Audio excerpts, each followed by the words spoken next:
Assalamualaikum warahmatullahi wabarakatuh. Innal hamdalillah nahmaduhu wa nasta'inuhu wa nastaghfiruh wa na'udzu billahi min syururi anfusina wa sayyiati a'malina. May yahdillahu fala mudilla lahu wa may yudlilhu fala hadiya lahu. Asyhadu an la ilaha illallah wahdahu la syarika lahu wa asyhadu anna sayyidana Muhammadan abduhu wa rasuluhu la nabiyya ba'dah.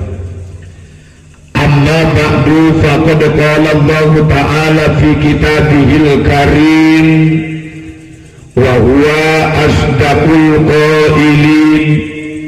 A'udzu billahi minasy syaithanir rajim. Bismillahirrahmanirrahim.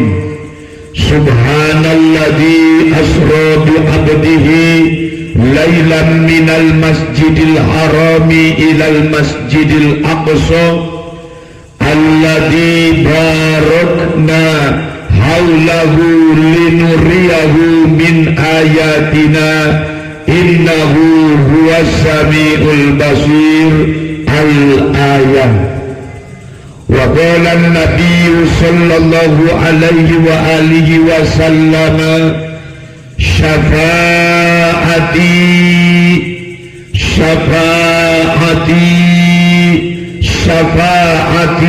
liman kana Isra'i wa Mi'raji. Al-hadis sadaqallahul azim wa sadaqa rasuluhun nabiyul habibul karim wa nahnu ala dhalika minasyahidina wasyakirina walhamdulillahi rabbil al-mukarramun. Para alimil ulama wabil khusus syaihi wa syaikhuna, guru dan orang tua kita bersama yang kita ta'zimi, yang kita cintai, Abah Kiai Haji Junaidi Al-Baghdadi, juga putra daripada beliau, guru dan orang tua kita bersama, Mushabil Bilasail Asyafati Al-Baghdadi. Semoga beliau-beliau selalu disehatkan oleh Allah. Mari kita berdoa untuk beliau-beliau, semoga semuanya disehatkan oleh Allah Subhanahu wa taala. Apa yang diajarkan, diprogramkan, dicita-citakan, semoga diwujudkan dengan nyata oleh Allah. Al-Fatihah. Bismillahirrahmanirrahim. Alhamdulillahirabbil alamin. Maliki yaumiddin. Iyyakum nasta'in. Ihdinas siratal mustaqim. Shiratal ladzina an'amta 'alaihim ghairil maghdubi 'alaihim waladdallin. Kita tidak setiap minggu bertemu di tempat ini karena satu hal dan lain sebagainya, betul? Ada yang istiqomah, ada yang sibuk dan lain sebagainya. Tetapi saya ingin menunjukkan untuk semuanya bahwa kita sebetulnya tetap satu dalam cinta, satu dalam rasa, satu dalam istiqomah melalui Abah Kiai Haji Junaidi Al-Baghdadi. Jadi tidak ada jamaah Sokolimo, gak ada jamaah Cisereh, gak ada jamaah siapa-siapa, semuanya jamaahnya Abah Yai. Jadi malam ini adalah malam Isra wal Mi'raj. Baginda Nabi di Isra dan di Mi'rajkan adalah malam 27. Tetapi untuk memperingati Isra wal Mi'raj tidak mesti di malam itu, betul? Gitu loh. Termasuk malam Senin besok peringatan Isra wal Mi'raj di Sokolimo. Hah? Oh, di Google Map amang tegaduh handphonenya. Gaduh handphone, dibuka Google Chrome, tulisan nama Cehrome, ya Ceharome, gitu ya. Buka wena Sokolimo. Jadi malam Senin besok, Abi gak ngundang tapi ngasih tahu juga. Kan gitu, diundang mang kan gak bisa datang, betul. begitu aing geus dibayar nyaho mah piraku teu datang. Sarua wae nya. Wis, itu adalah pengumuman. Lanjut kepada pokok daripada malam hari ini, yaitu peringatan Isra wal Mi'raj. Jadi saya ini agak kaku bahasa Indonesia, tapi kalau nggak pakai bahasa Indonesia banyak orang Jawa Tengah gitu loh. Orang ngerti kan bahasa Sunda, orang ngerti kan, agak kurang mengerti gitu loh, kasihan si bapak tuh. Maka saya pakai bahasa Indonesia biar tahu semua, biar agak paham semuanya. Dulur jamaah rahimakumullah, berbicara tentang Isra wal Mi'raj, sering disampaikan oleh para kiai bahwa peristiwa Isra wal Mi'raj adalah peristiwa yang sangat bersejarah, di mana baginda Nabi melakukan sebuah perjalanan ruhani dari mulai Masjidil Haram, Masjidil Aqsa sampai naik ke Mi'raj, ke langit pertama sampai ke 7 rob Sidratul Muntaha, pulang kembali membawa sebuah perintah dari Allah, yaitu ibadah kepada Allah yang merupakan sholat 5 waktu. Itu sejarah singkat daripada peringatan Isra wal Mi'raj. Nah udah, ini saya mengibaratkan Isra. Kalau bagi jamaah tiap malam Isra, kalau Nabi Isra dari Masjidil Haram ke Masjidil Aqsa, kalau kita Isra dari rumah ke tempat istiqomah keliling. Malam Kemis di Ustadz Narso, malam Jumat ada yang di Majalaya, ada yang di Mang Dadang, ada yang di sini, kan gitu. Tiap malam kalau kita mau ngikutin, maka di sini kalau baginda Nabi Isra, maka kita pun tiap malam Isra. Nah, kalau baginda Nabi Mi'raj, maka kita pun wajib melaksanakan Mi'raj. Apa? Naiknya ibadah kepada Allah.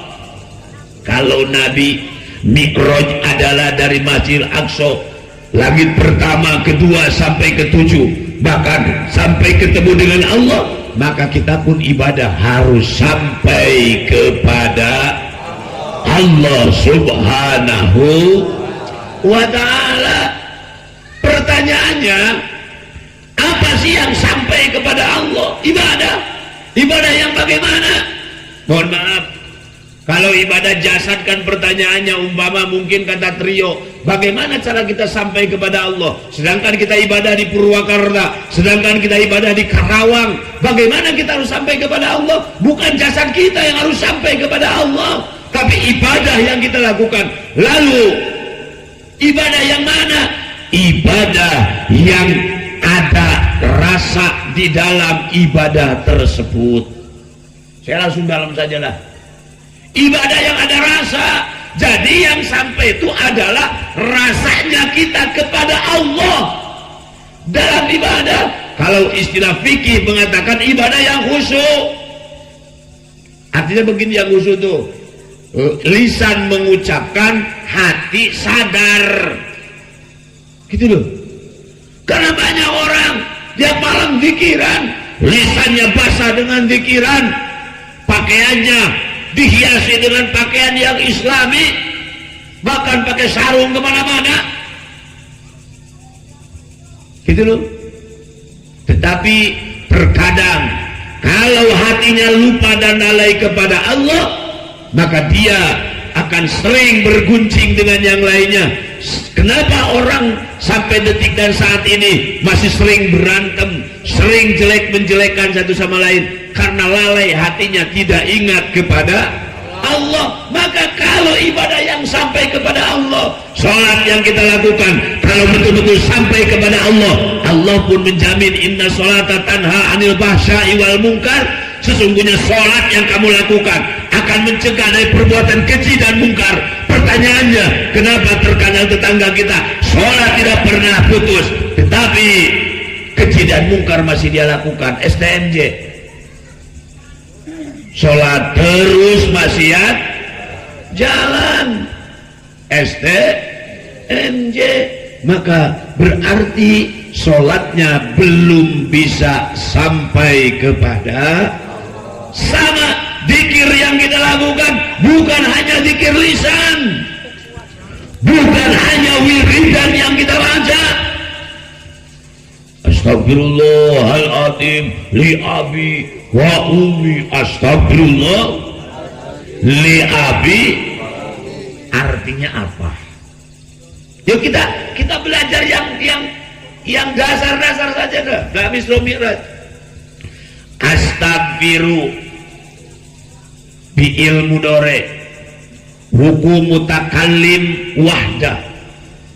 Istaghfaro yastaghfiru yastaghfironi yastaghfiruna, tastaghfiru tastaghfironi tastaghfiruna tastaghfirina tastaghfironi tastaghfirna, astaghfiru nastaghfiru, berarti astaghfiru aku memohon ampun, aku nih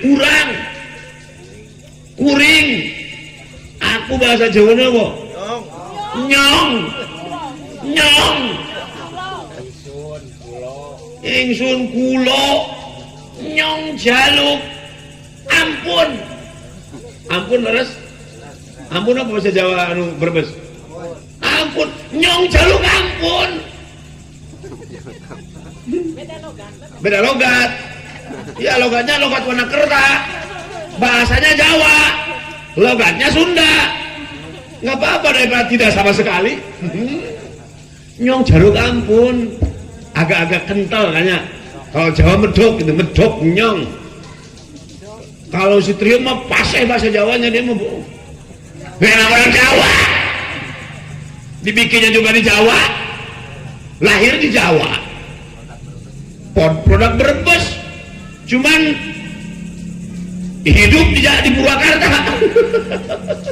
Jadi pernah mati di Purwakarta, mending hidup di Purwakarta. Nyong aku kulo memohon ampun kepada siapa? Allah, astagfirullah kepada Allah. Ini saya akan kupas secara harfiah, harap per harap, kalimah per kalimah. Aku memohon kepada Allah, memohon ampun kepada Allah. Al-Azim, Allah yang maha agung, Allah yang maha besar. Azim itu agung, agung dengan besar itu memang hampir sama. Allahu Akbar maha besar, besar rahmatnya, besar ampunannya, gitu. Untuk apa? Li abi wa ummi, ya Allah. Kalau bahasa lu apa lempengnya muncul sudah mah, ya Allah ampuni dosa ibu bapakku. Nih perbedaan orang yang zikir dan tidak, orang yang sampai dan tidak. Kalau seandainya orang itu wiridannya dibarengi dengan zikir kepada Allah, maka ketika lisan mengatakan astagfirullahaladzim, perilakunya akan menunjukkan bahwa dia betul-betul mohon maaf.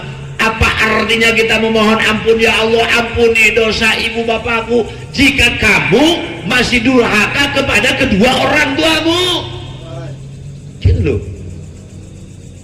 Apalah artinya astagfirullahaladzim, memohon, meminta kepada Allah untuk diampuni dosa orang tuamu, tapi jika perbuatanmu tidak ada apa ya untuk diampuni orang tuamu, apalah artinya itu?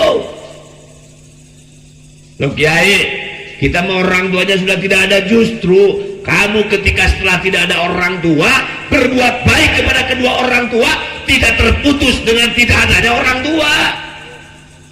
Mohon maaf, kan ada yang kata Nabi, idza matabdu Adam in qata amaluhu illa min salasin. Anak Adam meninggal semuanya putus, amalnya putus. Jadi ketika anak Adam meninggal, apa yang dilakukan semasa hidupnya akan putus. Ketika orang sudah meninggal, in qata'a amalu illa min salasin, ada 3 diantaranya waladin soleh yadulah, anak soleh itu yang selalu memberikan, anak soleh itu yang selalu mendoakan kedua orang tuanya. Berarti berbuat baik kepada orang tua itu tidak hanya melulu orang tua masih hidup, justru kamu semasa masa hidup orang tuamu tidak bisa membahagiakan, kenapa ketika orang tuamu sudah meninggal apakah masih seperti itu? Kan gitu. Maka jadikan kesempatan zikir manakib ini untuk berbakti kepada kedua orang tua lewat zikir li abi wa ummi.